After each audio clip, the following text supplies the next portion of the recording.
Well, colleagues and friends and sisters and brother-in-law, I thank you all for this very great honor. I have my Kleenex ready, so try and bear with me. Having listened to the people who have been awarded the Honorary Life membership, I've been sitting the last hour trying to revise my speech, trying to figure out what hasn't been said yet. So I promise that I will be brief, but I must thank everyone for this very, very great honor at this AGM. And I just want to talk perhaps a little bit about my experience and how I found a place and a home here in this union. I won't give you very much history, but when I started teaching in Revelstoke, about the first year that I started teaching, I got this phone call from some teacher at the high school asking me if I would like to be the status of women rep. And that was in 1974. And I said, oh, sure. And suddenly I found myself in a place where there were people that I was completely inspired by. People who brought up ideas that I had never really thought of before, but that struck home, that reverberated in my mind and in my spirit, thinking, that's right, these things need to be worked on. And that kind of started my involvement in many ways, the fight to expand bargaining, the fight to establish the equality of women in the union, and the other social justice issues that followed on that fight of the status of women, always inspired me to come back, to maintain my participation, and to come into and to contribute my time to make this union stronger. Jim talked about the fact that of my commitment to my teaching, and I thank you for that. It's a very great compliment, I think. When I think about the union work that I have done and that we all do, I think that there is nothing that this BCTF does that doesn't connect to teaching. Right? Everything that we do connects to teaching, whether it is making sure that there's a pension at the end of your career, making sure that your income is adequate so that you don't have to go and get a second job like most teachers in Africa do, clearing that deck, making sure you have security if you get sick, clearing that deck to help us focus on our work, always comes back into the classroom. Over the years, we've been accused of feather bedding and just being out for ourselves and all those things. And I think people so misunderstand the objectives and the motivation of teachers when we get into fights. We get into fights because we love teaching. We believe in it. We see it as a social good. And everything we do because we love it, and we know that it's worth fighting for.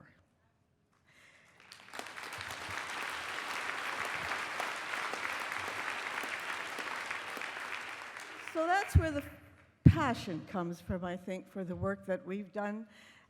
The evidence is rife in this AGM. The speeches, the debates that we have, if you look at them, they all attest to those principles, that teaching is central to what we do, and that the education system, the public education system that we involve ourselves in, that we fight to defend, is a basic institution of our democracy.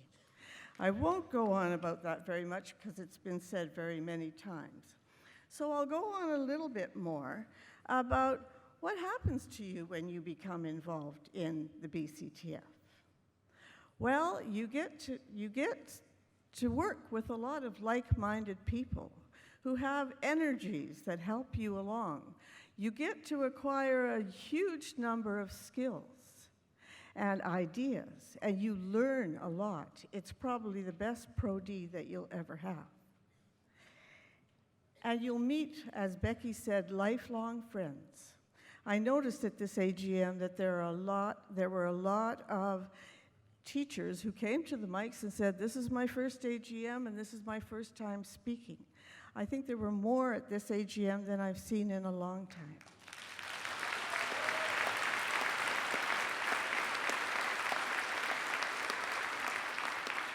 So to you, I say, come back. Don't go away. Stay, go to your local, find out what's available in the BCTF, because you'll grow, you'll meet wonderful friends, and you'll go places. You'll go places like Fort St. John and Tassis and Ferdy, right? You'll go places. You'll go to Grand Forks if you get involved in lots of different ways. But you know, maybe you'll also get to go to South Africa. Maybe you'll also spend some time in Johannesburg and Lesotho and Sierra Leone and in Togo. Those are the places that I went on behalf of the BCTF sometimes, but also on behalf of the Canadian Teachers Federation. And you'll get to work with people like a Swedish facilitator, because on the international level, Canada and Sweden work together to develop these programs in Africa.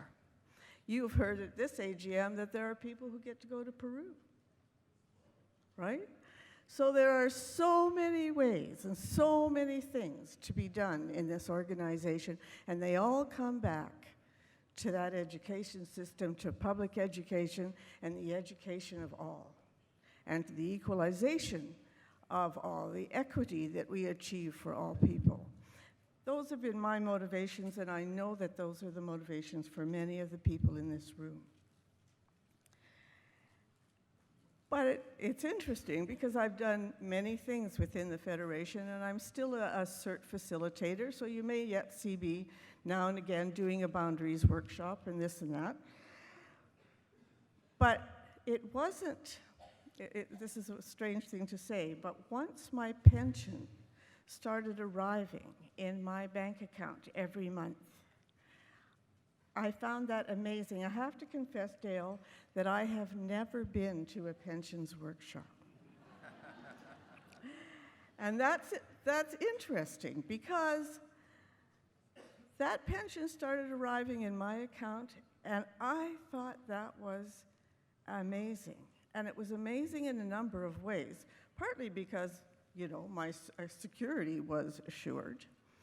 But also, I realized that when I was busy on the Status of Women Committee, and when I was at the bargaining table listening to a superintendent tell me that maybe they didn't want a pregnant woman who had gone off to have her baby, they didn't want her to come back, so they didn't really want to give her maternity leave.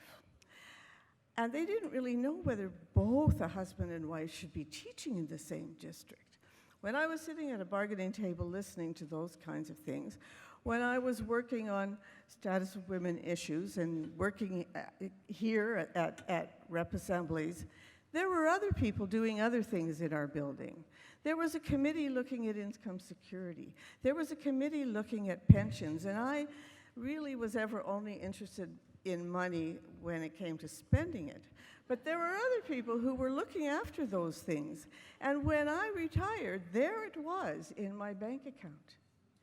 And I thought, that's what it means to be in a union, especially this one, which involves itself in such a huge range of endeavors. That's what it means, that while you're working on one thing, you think you're working on everyone's behalf, and you are. But over there, there's another group of people, and they're working on your behalf too. And that is how we show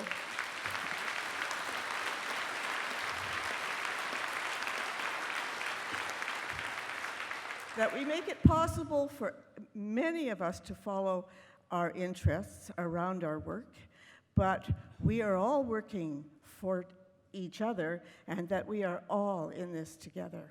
And as you move forward into the years that are very tough and difficult, the issues that you deal with, I think that the health and the wealth of your union is probably the most important thing that you have to look after in order to allow you to do the work that's out there for you to do.